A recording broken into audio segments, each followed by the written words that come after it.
So here's how you would create a Google Sheet.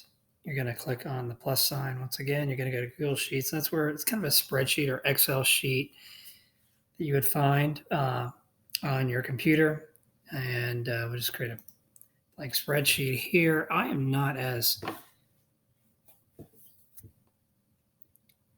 familiar with Sheets as I am in other Google products. But some of the things are it probably is comparing this to Excel. This is probably easier than using Excel. Google makes most things a little bit easier and more basic.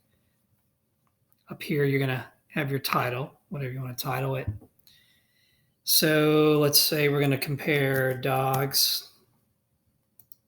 Still waiting for it to download. We're going to compare dogs to cats. And we have 5 dogs. Just putting some numbers in here to calculate. It's kind of running slow. Okay. So you can use it somewhat of a, if I wanted to calculate the sum of this, come over here to functions. It's going to create the sum for me there.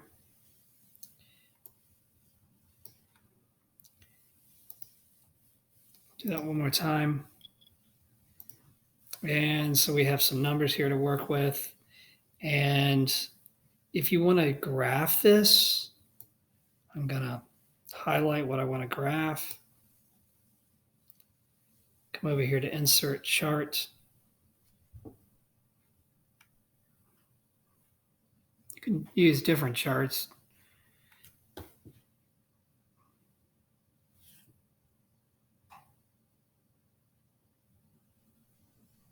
There it is. So you can see our comparison there. You can change the way you can do it from different types of graphs, and you can kind of analyze it and break it down into different ways there. This allows you can delete the chart if you don't want it or edit the chart. However, you can enlarge things like most things in Google products. I'm going to move that over here. It's reacting a little slow here. So that's basically how Sheets works.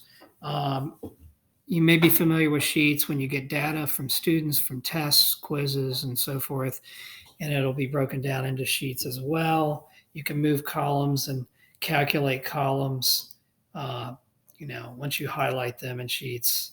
And with these different tools, okay. You can filter certain things. You can arrange it alphabetically and so forth.